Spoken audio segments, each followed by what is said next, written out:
What's up, Falcons Nation? It's your boy Jew coming at you with another Atlanta Falcons video. As always, Falcons Nation, rise up. In today's video, I'd like to talk about quarterback of our Atlanta Falcons, Kirk Cousins. But if you're new to the channel, please hit that subscribe button. Hit that notification bell so you know when I've done Atlanta Falcons content or NFL content. If you'd like to follow your boy on Twitter and Instagram, you can follow me at Jew Talk Sports. If you'd like to donate to my channel, you can donate to my Cash App, which is the $ Jew Talk Sports. And if you'd like to be a part of my Jew Talk Sports membership, you can hit that join tab here on the channel as well. But with that being said, let's jump right into the video.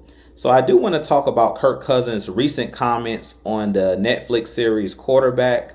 And he did mention that he felt misled by our Atlanta Falcons after signing with our team last offseason.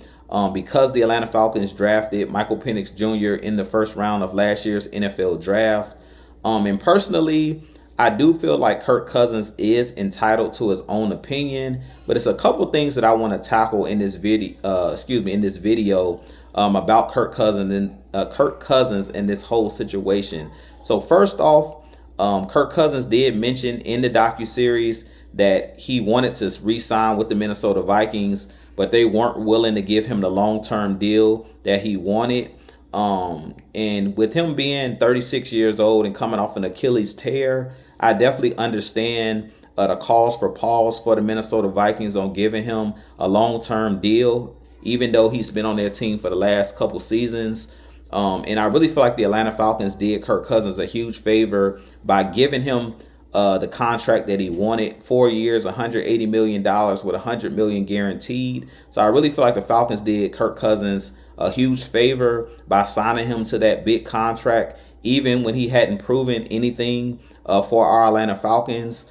Him not being a guy that was, coming off of the Achilles tear, being a former player for the Falcons, but him coming over in free agency. The second thing that I want to say is, as far as Kirk Cousins talking about being misled, like I said, he's entitled to his own opinion, but I don't agree with him, stating that he was misled, being that the NFL stands for not for long. We know that every single year, for every single position, you're competing for your spot. And he talked about if he knew that the Falcons were going to draft Michael Penix, that he would have stayed in Minnesota.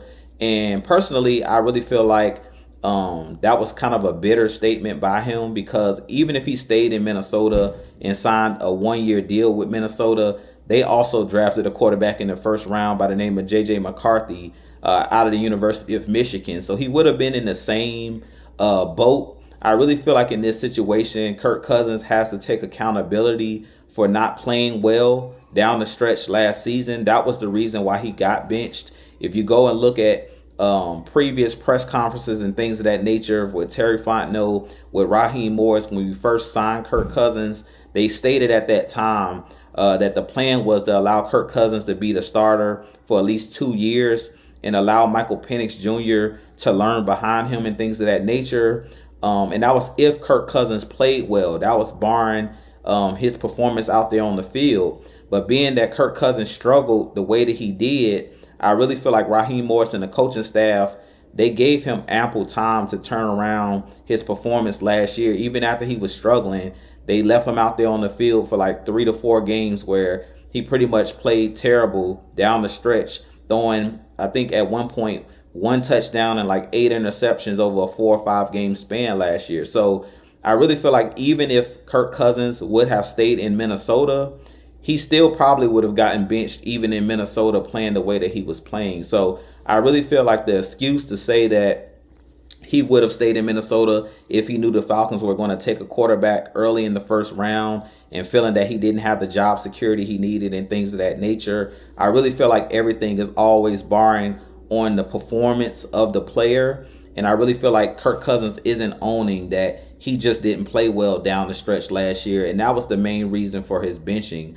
Not that Michael Penix Jr. was showing anything in practice where they thought that he was the best player for the team. It mainly was Kirk Cousins' performance that made Raheem Morris, it basically forced Raheem Morris and Terry Fontenot to put Michael Penix out there on the field last year, because basically Kirk Cousins became unplayable last year. So I really feel like in this situation, I hate that because of this docuseries, everything is now coming back up from last season and things of that nature.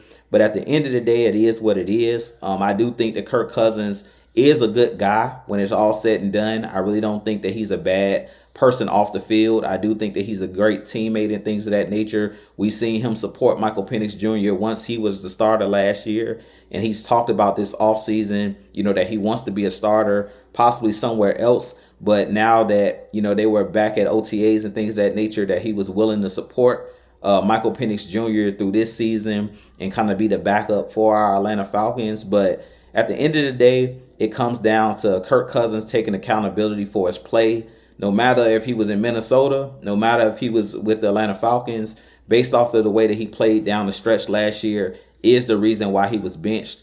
And at the end of the day, it is the reason why now Michael Penix Jr. has been thrusted into the starting quarterback role as the franchise guy. So with that being said, I really feel like the NFL kind of has spoken, even with Kirk Cousins being on the trading block based off of the contract that the Falcons gave him. We seen this offseason that no team was willing to bite on that contract. No teams were willing to trade for him or give the Falcons the compensation that that we wanted for Kirk Cousins. So, actions speak louder than words. So at this point, I really feel like Kirk Cousins is going to have to humble himself and basically just, wait to see if another injury or something like that happens outside of the Atlanta Falcons organization, where maybe the Falcons can trade him and get, something back for him.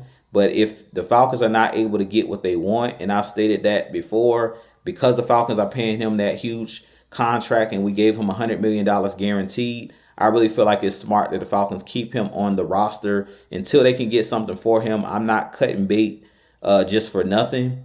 I would make Kirk Cousins be the backup for our Atlanta Falcons unless we can get, at least something back for him, some draft capital or maybe a player or two that we can add to this roster and add depth and things of that nature. So with that being said, you guys give me your thoughts on this whole Kirk Cousins saga. Like I said, personally, it comes down to him taking accountability. When you don't play well, you get benched. Your job gets taken. That's just the nature of the NFL. That's just the nature of the beast. So with that being said, I have a lot more content coming for you guys. If you're new to the channel and you enjoy my content, make sure you hit that subscribe button for your boy. But with that being said, I'm out. Be blessed. Peace.